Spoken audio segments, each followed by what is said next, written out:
तो बच्चों, इससे जस्ट पहले वाली वीडियो में मैंने इनके बारे में थोड़ा थोड़ा बताया था। अब पहले इसको डिस्क्राइब करता हूँ, फिर इसको डिस्क्राइब करूँगा और फिर इसको डिस्क्राइब करूँगा।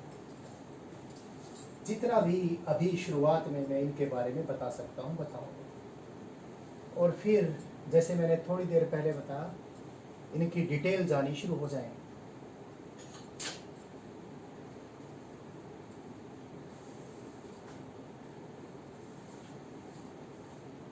So let us first learn something, whatever we can learn here at present, that is mutually pressing or pushing,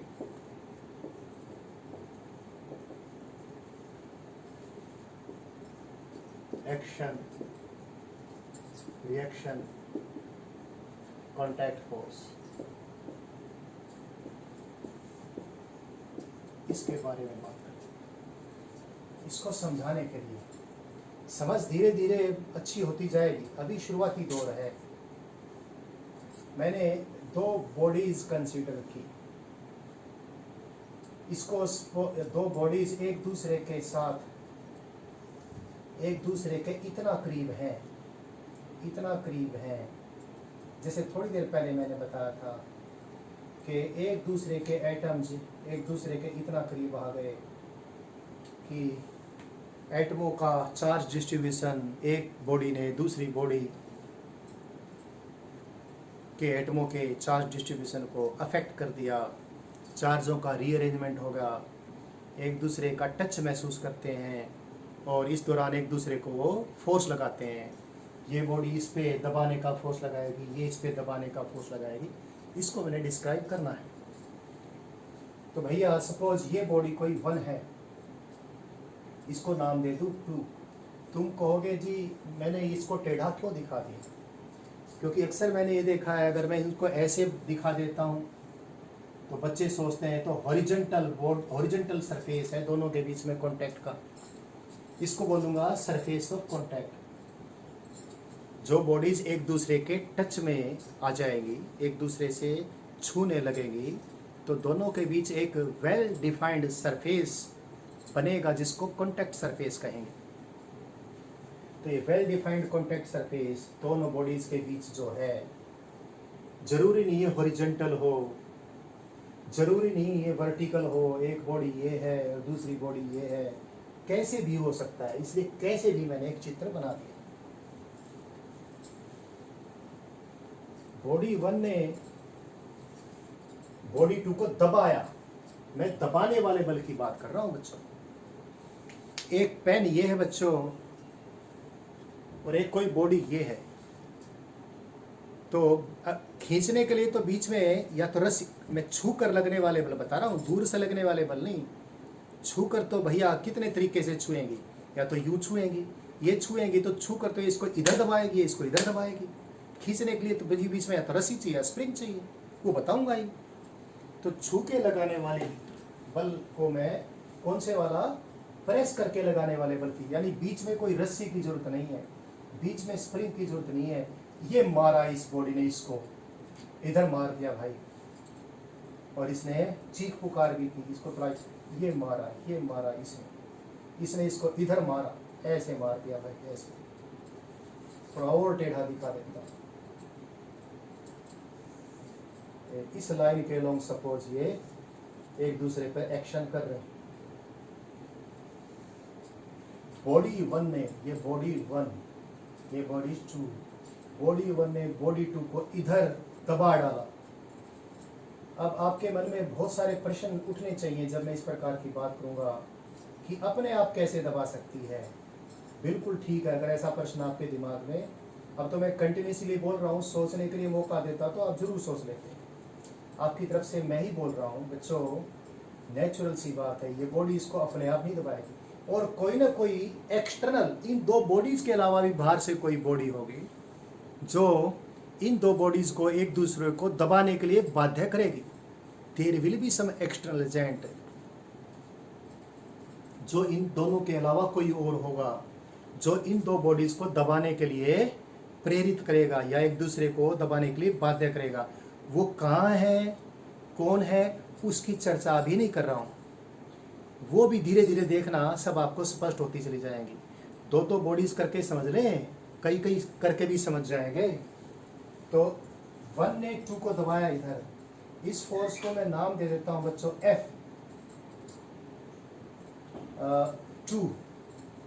2 पे जो लगाया किसने, 1 ने, तो इसको F21 बोल देता हूं। इसको आप एक्शन कहना चाहो, एक्शन कह दीजिए। This is the action of 1, this is action of 1 exerted upon 2, this is the force applied by 1 upon 2। so बदला उतारेगी ये बॉडी भी इस बॉडी पे इसके इक्वल एंड अपोजिट फोर्स लगा देगी। दबा कर लगाए हुए बल हैं, और इन दबा के लगाए हुए बल के कारण ही ये दोनों एक दूसरे का स्पर्श भी, कांटेक्ट भी महसूस करेंगे। तो इस फोर्स को बोल देता हूं क्या, F1 applied by 2। and I told you earlier, although this is Newton's third law, I will teach you later on। बहुत जल्दी अगली 2-4 वीडियो के बाद आपको मिल जाएगा सारा कुछ, बट फिलहाल समझने के लिए चीज़ों को आप इतना जान लें कि ये तो होगा ही होगा, action reaction equal and opposite. Now in most of the situations ये जो छू कर लगने वाला म्यूचुअली प्रेसिंग धक्का मुक्की का जो फोर्स है, धक्का मुक्की का जो फोर्स है, ये force most of the situations में हमें इस फोर्स के 2 रेक्टेंगुलर कंपोनेंट्स बनाने पड़ेंगे, तो इस सिचुएशंस को हम भली प्रकार से समझ पाएंगे। इस छू कर लगने वाले mutually pressing action reaction pair के हम 2 कंपोनेंट, 2 रेक्टेंगुलर कंपोनेंट बनाए। एक तो इस कॉन्टैक्ट सरफेस के परपेंडिकुलर, एक तो कॉन्टैक्ट सरफेस के परपेंडिकुलर, और एक कॉन्टैक्ट सरफेस के पैरेलल या टेंजेंशियल। और आपको पहले से मालूम है बालकों कि जो कॉन्टैक्ट सरफेस के परपेंडिकुलर वर्ड को हम नॉर्मल भी बोल देते हैं। तो ये तो इस म्यूचुअली प्रेसिंग फोर्स का वो कंपोनेंट जो कि कॉन्टैक्ट सरफेस के परपेंडिकुलर है, इसको नॉर्मल बोलेंगे, नॉर्मल। और ये टेंजेंशियल, इसका सिंबल मैंने छोटा f दे दिया, तो इसका क्या लिखूं, N12, और इसको F12। इसका एक कंपोनेंट इधर बनाया है, इसका एक कंपोनेंट इधर बनाया है। इसी प्रकार से इस फोर्स का भी एक कंपोनेंट में इधर बना दो। ये तो कॉन्टैक्ट सरफेस के टेंजेंशियल है, इसको क्या बोलूंगा, F21। इसका एक कंपोनेंट में इधर बना दो,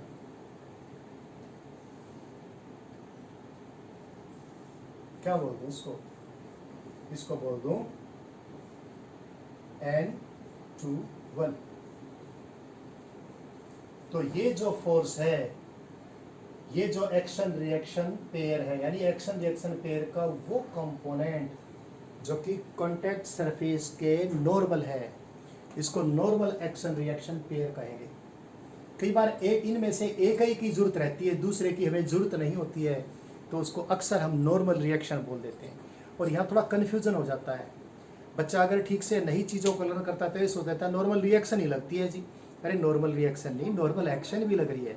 नॉर्मल एक्शन इस पे लग रही है तो नॉर्मल रिएक्शन इस पे लग रही है। किसको एक्शन कहोगे, किसको रिएक्शन कहोगे, आपकी मर्जी है। तो ये तो नॉर्मल कॉन्टैक्ट फोर्स है, इसको अक्सर हम ये बोलते हैं नॉर्मल एक्शन रिएक्शन पेयर या normal contact force. Normal contact force ये बेहद जरूरी है, इसकी इंपॉर्टेंस को अभी धीरे धीरे हर रोज और ज़्यादा निखर के आए। पहले इसका भी नामकरण कर लेते हैं। ये कौन सा कॉन्टैक्ट फोर्स का, ये contact force, mutually pressing contact force का ये कौन से कंपोनेंट्स हैं, tangential to the surface of contact या parallel to the surface of contact. Surface of contact के टेंजेंशियल, सरफेस ऑफ कॉन्टैक्ट के टेंजेंशियल जो म्यूचुअली प्रेसिंग फोर्स का कंपोनेंट होता है ना बालकों, अभी थोड़ा सा आपको हजम मुश्किल से होगा, बट आपको बता दें ये फोर्स वैसे बाद में भी धीरे धीरे बच्चा हजम करना शुरू करता है। यही फोर्स है जिसको हम फ्रिक्शन बोलते हैं। तो जो फ्रिक्शनल फोर्स पता है क्या है? जब बॉडी, और कब लगता है? जब बॉडीज एक दूसरे को दबाती हैं तब लगता है। When two bodies press each other and there is contact between them and due to contact बन गया है, एक दूसरे को टच कर रही हैं और टच करते एक दूसरे को दबा डाला, तो दबाने वाले फोर्स का वो कंपोनेंट जो कि कॉन्टैक्ट सरफेस के टेंजेंशियल है वही फ्रिक्शन है। अब फ्रिक्शन एक पूरा चैप्टर है फ्रिक्शन का, इस पूरी बड़ी यूनिट में बहुत ज़्यादा टाइम फ्रिक्शन पढ़ाने में मुझे लगने वाला है, बहुत डिटेल में फ्रिक्शन आपको करवाएंगे। लेकिन शुरुआत करती है, कुछ आपको पेट में कुछ दुकड़ चुकड़ होनी शुरू हो गई होगी, कुछ ऐसी चीज़ें आनी शुरू हो गई होगी, आपको अजीब सा महसूस होना शुरू हो गया होगा कि अरे फ्रिक्शन तो ये है। हाँ, और कई बार जब भी फ्रिक्शन समझने में दिक्कत हो तो इस पहली बात को याद कर लेना, क्या फ्रिक्शन क्या है भाई? फ्रिक्शन छू कर लगने वाले mutually pressing action reaction pair का वो कंपोनेंट है जो कि कॉन्टैक्ट सरफेस के पैरेलल है। एक चीज़ और अभी से जानकारी में डालने तो बढ़िया है, लर्निंग तो टाइम के साथ साथ होगी। क्या भैया? ये जो फ्रिक्शन का फोर्स है, जो tangential force component of the mutually pressing contact force है, ये पता है क्या करता है? दो बॉडीज को साथ साथ चलाने की कोशिश करता है। It tends to keep the two bodies together, यानी दो बॉडीज के रिलेटिव मोशन को अपोज करता है, मोशन को नहीं अपोज करता है, रिलेटिव मोशन को। यानी ये इस फोर्स के जरिए दोनों बॉडीज एक दूसरे से चिपक के चलने की कोशिश करती हैं। एक बार फिर आपको कुछ पेट दर्दी होनी शुरू होगी, धीरे धीरे ये सब कुछ क्लियर होना शुरू हो जाएगा। फ्रिक्शन के बारे में और ज़्यादा नहीं बोलूँगा क्योंकि पूरा ही तो ज़्यादा बोलना है बाद में। तो मैंने थोड़ा सा इनके बारे में बता दिया है, थोड़ा और भी बता देता हूँ। बच्चों, दो बॉडीज एक दूसरे का संपर्क, एक दूसरे का टच, एक दूसरे का स्पर्श, संपर्क के बजाय स्पर्श बोलना चाहिए, यानी एक दूसरे की छुअन, एक दूसरे की छुअन, दो बॉडीज तभी महसूस करेंगी जब दो बॉडीज के बीच इस कॉन्टैक्ट फोर्स का ये कंपोनेंट पक्का हो। यानी two bodies will feel the touch of each other only if there is normal action reaction pair between them. दोनों के बीच छू कर लगने वाले म्यूचुअल प्रेसिंग फोर्स का ये कंपोनेंट अगर नॉन जीरो है तभी बॉडी एक दूसरे का स्पर्श महसूस करेंगी। अगर ये नहीं है तो स्पर्श ही महसूस नहीं करेंगी। समझ रहे?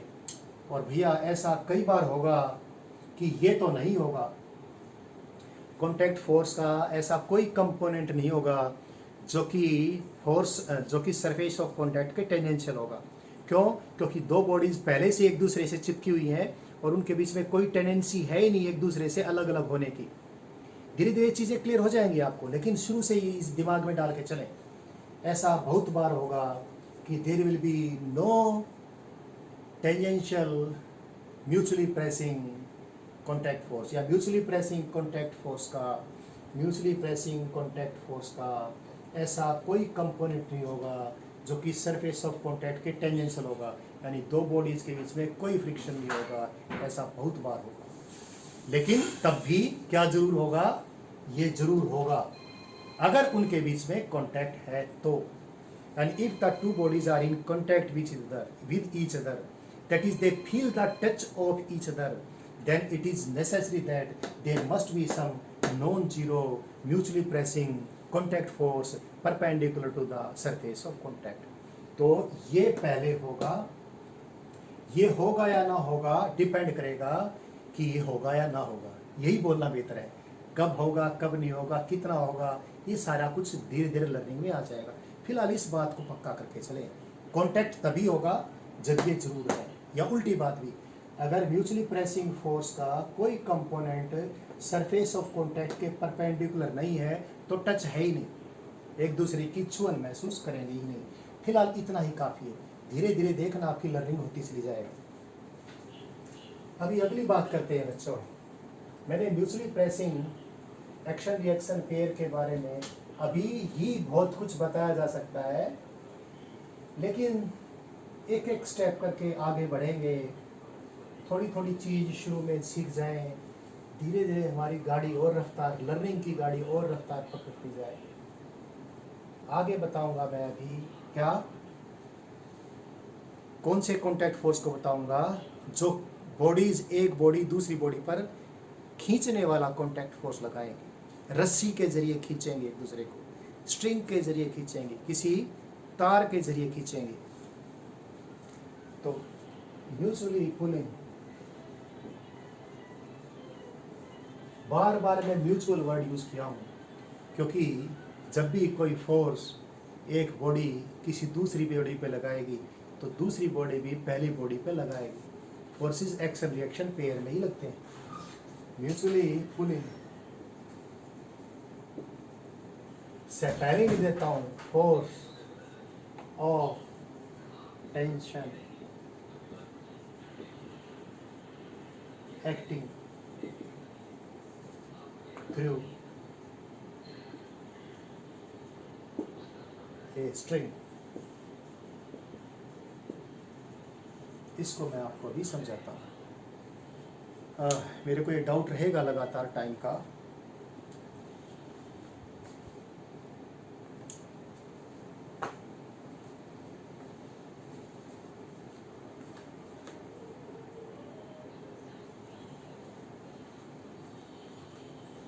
तो भाई इसको बताता हूँ आपको। ये कोई बॉडी है, कोई ब्लॉक है ए,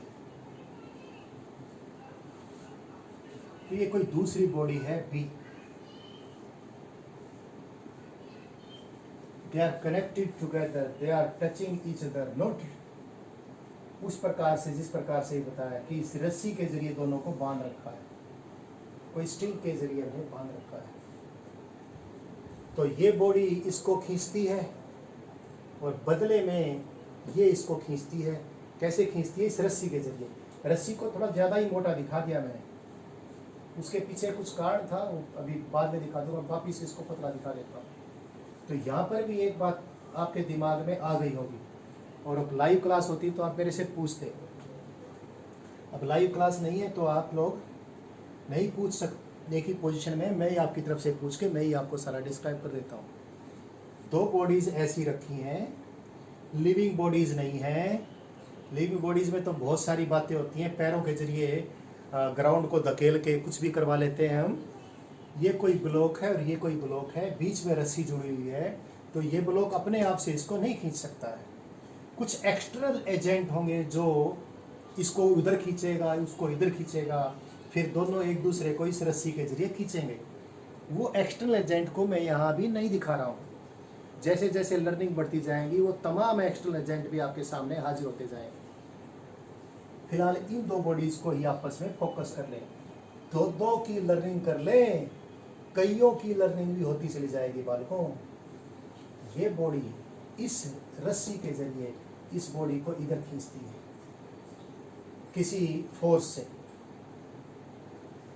कुछ बात धीरे धीरे बोलूँगा, पहले तो मैं कुछ लूज बात बोल दूँ। सपोज इस बॉडी ने इस बॉडी पे फोर्स लगा दिया, टेंशन का फोर्स है, खिंचाव का फोर्स है। इसके लिए अक्सर सिंबल हम कैपिटल टी ही यूज करते हैं। बदले में ये बॉडी भी इस पे इधर फोर्स लगा देगी टेंशन का। तो this is the force of tension applied by this body through this string on this, and this is the force of tension applied by this. If this is action then this is reaction, if this is action then this is reaction. ये भी loose बात बोली है मैंने। Loose इसलिए कि tension का force बच्चों रस्सी के प्रत्येक सेगमेंट से कम्युनिकेट होता है डायरेक्टली। ये इस बॉडी का एक्शन नहीं है और ये इस बॉडी का एक्शन नहीं है। रस्सी के छोटे छोटे छोटे छोटे टुकड़ों के जरिए एक्शन रिएक्शन पेयर कम्युनिकेट होता है यहाँ से यहाँ तक। तो ऐसी बहुत सारी सिचुएशन होगी, ये टेंशन का फोर्स T1 होगा और ये टेंशन का फोर्स T2 होगा। हो सकता है दोनों बराबर ना हो मैग्नीट्यूड में, डायरेक्शन में तो अपोजिट है। ये तुम कहोगे जी action reaction equal and opposite होने चाहिए, तो मैंने अभी एक बात कही है, ये T1 जरूरी नहीं और जरूरी क्या होगा भी नहीं, ये T1 डायरेक्टली इसका एक्शन नहीं है, ये T2 डायरेक्टली इस एक्शन का रिएक्शन नहीं है। यानी ये T1 T2 डायरेक्टली इस बॉडी ने इस बॉडी पे नहीं लगाए हैं, रस्सी के जरिए लगे हैं, रस्सी के प्रत्येक सेगमेंट के जरिए लगे हैं। T1 और T2 बराबर भी हो सकते हैं, बराबर नहीं भी हो सकते हैं, कुछ तो अभी बताऊंगा इन्फॉर्मेशन के रूप में। और धीरे धीरे जो से हमारी गाड़ी स्पीड पकड़ेगी लर्निंग की, हम सारी चीज़ों को पूरे तरीके से समझते चले जाएंगे। बताने वाला हूँ, पहले एक बात बता देता हूँ। सपोज ये बराबर है, किन सिचुएशन में बराबर होंगे वो बताऊंगा। सपोज ये बराबर ही है, अभी मैंने कहा कि अभी बताऊंगा ये बराबर किन किन सिचुएशन में होंगे, सिर्फ इन्फॉर्मेशन के रूप में। तो सपोज ये बराबर है, एक बात जो बहुत अच्छे से आपको समझ लेनी है और जिस पे आपको बड़ी शर्मिंदगी कभी उठानी पड़ सकती है। कई बार हमारी सिंपल सी लर्निंग नहीं होती है तो हमें कई बार शर्म आ जाती है, कोई टीचर के सामने नहीं आनी चाहिए। आपस में जब बच्चे होते हैं तो आपको शर्मिंदगी उठानी पड़ सकती है। क्या कर देते हैं बच्चों, भाई खींचने का फोर्स है, बी जो बॉडी है ए बॉडी पर खींचने का फोर्स तो इधर लगाएगी और ए बी पर इधर लगाएगी। रस्सी के जरिए बॉडी जो एक दूसरे को धकेल थोड़ा ही सकते हैं, रस्सी के जरिए तो खींचेंगे ही खींचेंगे। तो बी तो ए को इधर खींचेगी, ऐसे दिखा तो रखा, और ए बी को इधर खींचेगी। बच्चा जो इस बात को ठीक से लर्न नहीं करता है वो क्या दिखा देता है, बी ने ए पे फोर्स टेंशन का इधर लगाया, ऐसे दिखा देता है, और ए ने बी पर फोर्स टेंशन का इधर लगाया। यानी बच्चा ये दिखा देता है जैसे ए बी को इधर धकेल रही है रस्सी के जरिए और बी ए को रस्सी के जरिए धकेल रही है। रस्सी के जरिए आप पुश नहीं कर सकते, लठ के जरिए कर सकते हो, लाठी लगा रखी है तो आप धकेल दोगे, रस्सी के जरिए नहीं। तो ये बेहद गलत बात हो जाएगी, आपको शर्मिंदगी उठानी पड़ जाएगी। बेहद गलत, बेहद बेहद बेहद गलत हो जाएगा ऐसा तो बच्चों। तो टेंशन का फोर्स है, खिंचाव का फोर्स है, ये बॉडी भी इस खिंचाव के फोर्स से खिंचती चली जाएगी, ये बॉडी भी खिंचती चली जाएगी, वगैरह वगैरह। आगे और बात करते हैं, इस टेंशन के फोर्स को थोड़ा और डिस्क्राइब करते हैं, किस प्रकार से ये होगा।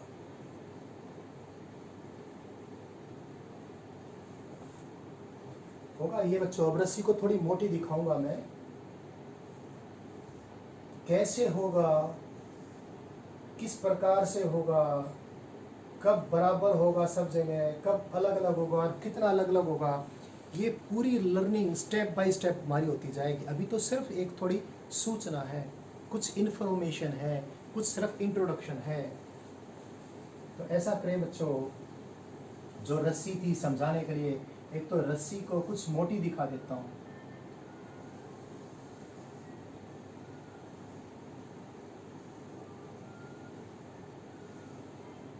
आई फॉरगेट, किसको ए कहता किसको बी कहता कोई फर्क नहीं पड़ता, किसी को भी ए बोल दूं किसी को भी बी बोल दूं। ये रस्सी है बच्चों, ये थोड़ा मोटा जानबूझ के मोटी मैंने दिखाई। इस रस्सी के मैं कई सेगमेंट दिखा देता हूँ। ये रस्सी का सेगमेंट दिखा दूं 1, ये रस्सी का सेगमेंट दिखा दूं 2, ये रस्सी का सेगमेंट दिखा दूं 3, ये दिखा दूं 4। इनफैक्ट यहाँ से यहाँ तक रस्सी के अनंत सेगमेंट हम बना सकते हैं दुनिया भर के। और ये क्या, इस सेगमेंट का क्रॉस सेक्शन, ये रस्सी के मैंने क्रॉस सेक्शन दिखाए। तो होगा तो ये बच्चों, अब इनको काट काट के दिखाऊंगा मैं, होगा तो ये, अभी कुछ समझ जाए, धीरे धीरे तो सब कुछ समझ ही जाएंगे। सेगमेंट को थोड़ा काट काट के अलग अलग से दिखा देता हूँ, किस प्रकार से सिचुएशन होगी बच्चों।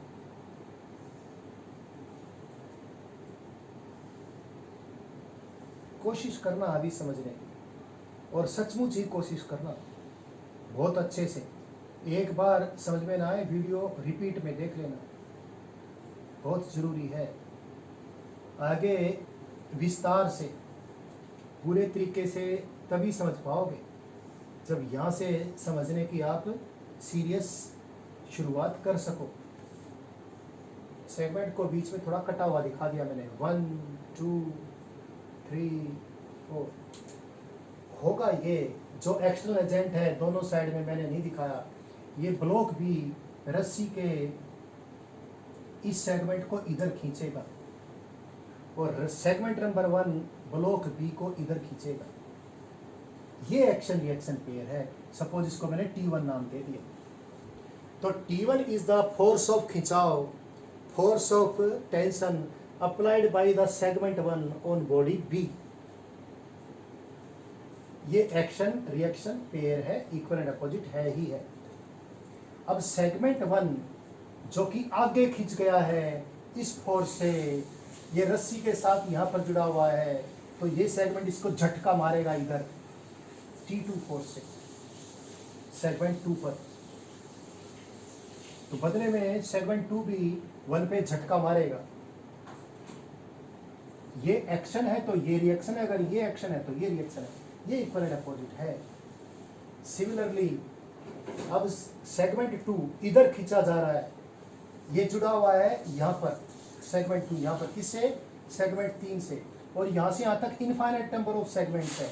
इनफाइनाइट नंबर ऑफ सेगमेंट्स को तो जिन दिन यहाँ पर दिखा नहीं सकते ना, इतनी बात के जरिए आपको समझ में आ जाएगी बात। तो ऐसे सेगमेंट नंबर 2 सेगमेंट नंबर 3 को इधर खींच रहा है, बदले में थोड़ा सा छोटा जो दिखा दूँ क्योंकि फोर्स दिखाना है मुझे।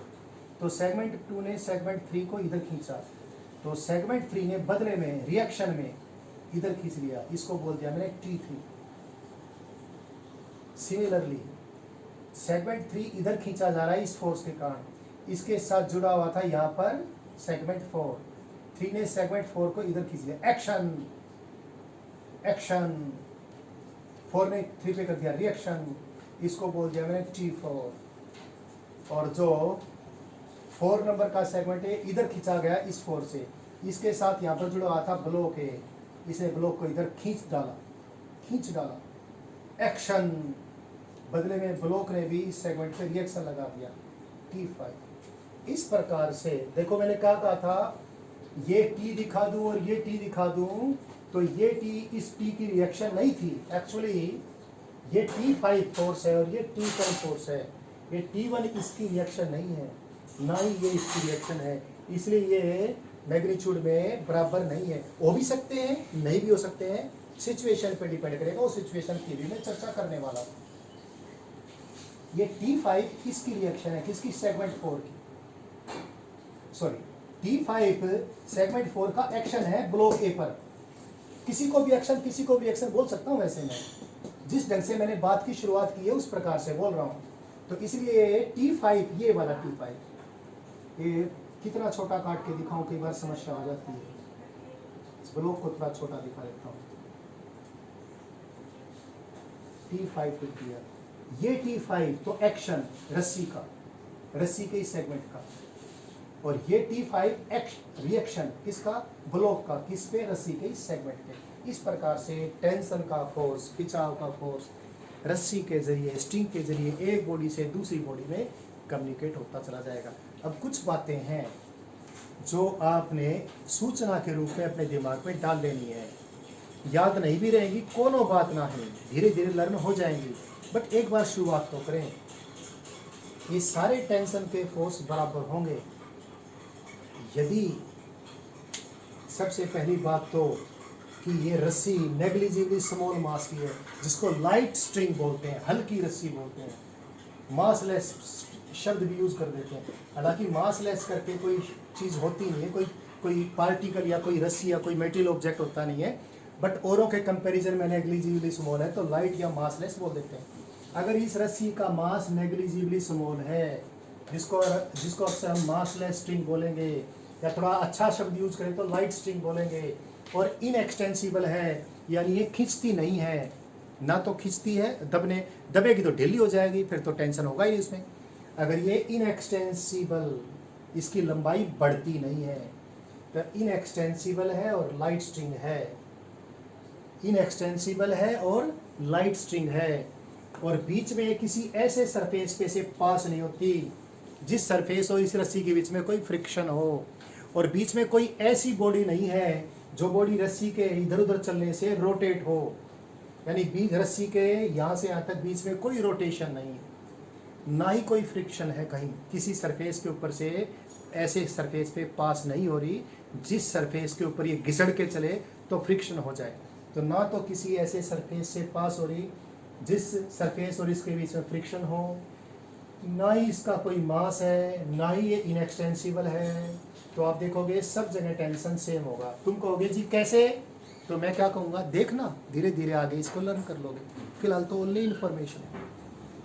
तो सब T1 T2 T3 T4 T5 सब बराबर हो जाएगा। अगली बात, अगर बेशक से इसका मास हो भाई, बेशक से रस्सी का मास हो, बेशक से इसका मास हो, लेकिन ये इनएक्सटेंसिबल है एंड ये रस्सी एक्सेलेटेड नहीं है, यानी ये दोनों ब्लॉक का कोई एक्सेलेशन नहीं है, और ये रस्सी किसी हॉरिजॉन्टल फ्लोर पे है, यानी रस्सी हॉरिजॉन्टल है, दोनों ब्लॉक किसी हॉरिजॉन्टल फ्लोर पे रखे हैं, और भैया कोई एक्सेलरेशन नहीं है, ना इधर ना इधर, और ये चाहे बेशक से रस्सी का मास कुछ न कुछ हो, ये इधर खिंचा हुआ है, ये भी इधर खिंचा हुआ है किसी इक्वल एंड अपोजिट फोर्स से, there is no net force on this system of two blocks and the रस्सी, जिससे कि कोई एक्सेलेशन हो, यानी कोई एक्सेलेशन नहीं है, तो भी टेंशन सब जगह सेम सेम सेम सेम होगा। कैसे होगा आप देखोगे। एक और बात, ये दो बातें मैंने बताई, tension same same same same same same होने की। एक और बात बताऊं आपको, अगर ये रस्सी वर्टिकल है, अगर ये रस्सी वर्टिकल है, किसी जैसे किसी छत से रस्सी के जरिए कोई ब्लॉक बांध, शायद पिछली वीडियो का टाइम एक्सीड हो गया था, वो बीच में कट गई होगी, मुझे नहीं ठीक से नहीं मालूम कहाँ कटनी शुरू हुई होगी, इसको मैं रिपीट कर रहा हूँ। अभी मैंने यहाँ तक ठीक से बता दिया था, ये पार्ट बता दिया था। अब मैं ये बता रहा था कि किन सिचुएशंस में ये टेंशन सब जगह सेम होगा, किन सिचुएशंस में टेंशन सब जगह सेम नहीं होगा। ऑल दो इस चीज़ को धीरे धीरे आप लर्न कर लेंगे, फिर भी ब्रीफ में मैं आपको बता रहा हूँ सूचना के अनुसार, सिर्फ इन्फॉर्मेशन के रूप में। अगर बीच में कोई फ्रिक्शन नहीं है, रस्सी मासलेस है, इनएक्सटेंसिबल है, यानी लाइट स्ट्रिंग है, इनएक्सटेंसिबल है, और देयर इज बेशक से ये दोनों ब्लॉक्स रस्सी के साथ एक्सलेट हो रहे हों, लेकिन बीच में ऐसा कोई सरफेस नहीं है जिसके ऊपर से रस्सी पास हो तो फ्रिक्शन हो, और बीच में कोई रोटेशन भी नहीं है, किसी ऐसी पुल्ली वगैरह के ऊपर से रस्सी नहीं जा रही है जो रोटेट हो, तो neither there is any rotation between A and B, और ए और बी के बीच में कोई रोटेटिंग पार्ट नहीं है, ना ही कोई फ्रिक्शन है, तो बेशक से ये एक्सलेट हो रहे हों, लेकिन रस्सी मास लेस है, इनएक्सटेंसिबल है, तो सारे टेंशन बराबर हो जाएंगे। दूसरी बात मैंने ये बताई कि ये दोनों ब्लॉक्स एक्सलेटेड नहीं है, यानी ये पूरा सिस्टम दो ब्लॉक्स और रस्सी का एक्सलेटेड नहीं है, लेकिन रस्सी खींची हुई है, इस बॉडी को इधर खींच रहे हैं, इस बॉडी को किसी एक्शन एजेंट से इधर खींच रहे हैं, लेकिन कोई एक्सेलेशन नहीं है। तो चाहे इस रस्सी का बेशक से मास हो तो भी रस्सी में सब जगह टेंशन सेम होगा। अगली बात भाई, अगर इस रस्सी का कोई मास नहीं है, इनएक्सटेंसिबल है, और ये हॉरिजॉन्टल भी नहीं है, ये मासलेस इनएक्सटेंसिबल स्ट्रिंग किसी छत से हमने किसी ब्लॉक को लटकाने में हेल्प के लिए यूज़ कर रखी है, यानी इस रस्सी से हमने किसी ब्लॉक को लटका रखा है और ग्रेविटी का पूरा प्रभाव है, तो भी स्ट्रिंग में सब जगह टेंशन सेम होगा, तो भी स्ट्रिंग में सब जगह टेंशन सेम होगा। ये रस्सी अगर मासलेस है तो, और कोई रोटेशन नहीं वाली कंडीशन तो है ही है, लेकिन इस वर्टिकल स्ट्रिंग में ही सब जगह टेंशन अलग अलग हो जाएगा। अगर इसका मास है तो, मास है तो टेंशन सब जगह अलग अलग हो जाएगा। और सिमिलरली ये हॉरिजॉन्टल अरेंजमेंट है, और इस पूरे सिस्टम का इधर या इधर एक्सेलेरेशन है, इधर या इधर एक्सेलेरेशन है, और स्ट्रिंग का मास है, तो अलग अलग जगह पर टेंशन अलग अलग हो जाएगा। कहाँ पर कितना टेंशन होगा, कहाँ पर कितना टेंशन होगा, करवाऊंगा ना, कैलकुलेट करके देखेंगे। और बीच में कहीं फ्रिक्शन है तो भी टेंशन अलग अलग हो जाएगा, बीच में कहीं रोटेशन है तो भी टेंशन अलग अलग हो जाएगा। कितना अलग अलग होगा, कहाँ पर कितना होगा, कहाँ पर कितना होगा, क्यों अलग अलग होगा, ये सारा कुछ हम आगे लर्न कर लेंगे। तो भैया मैंने कॉन्टैक्ट फोर्स का सेकंड पार्ट आपको बता दिया है। कौन सा भाई? Mutually pulling force of tension acting through a string, ये बता दिया है सूचना के रूप में। लर्निंग तो इसकी आगे बढ़ती चली जाएगी, हम लर्न करते जाएंगे। अब अगला शुरू करेंगे हम, कौन सा? Spring force. स्प्रिंग फोर्स अगली वीडियो में आपको दूंगा मैं, वो पिछले साल वाली वीडियो आपको मिलेगी। ये वाला वीडियो आप सारा कुछ देख के ठीक से समझ लें। पिछले साल वाला वीडियो स्प्रिंग फोर्स का बहुत ज़बरदस्त है, बहुत अच्छे से आप लर्न कर लेना। आगे कुछ वीडियोज अभी आपको मिलेंगी, वो पिछली वाली वीडियोज हैं, उससे सारा पार्ट आप ठीक से करें। और मैं आपको ये दोबारा से बता देता हूँ, इन वीडियोस के जरिए आपने शुरू की लर्निंग करनी है, उसके तुरंत बाद हम साथ साथ ही अगली और ज़्यादा लर्निंग करनी शुरू करते हैं।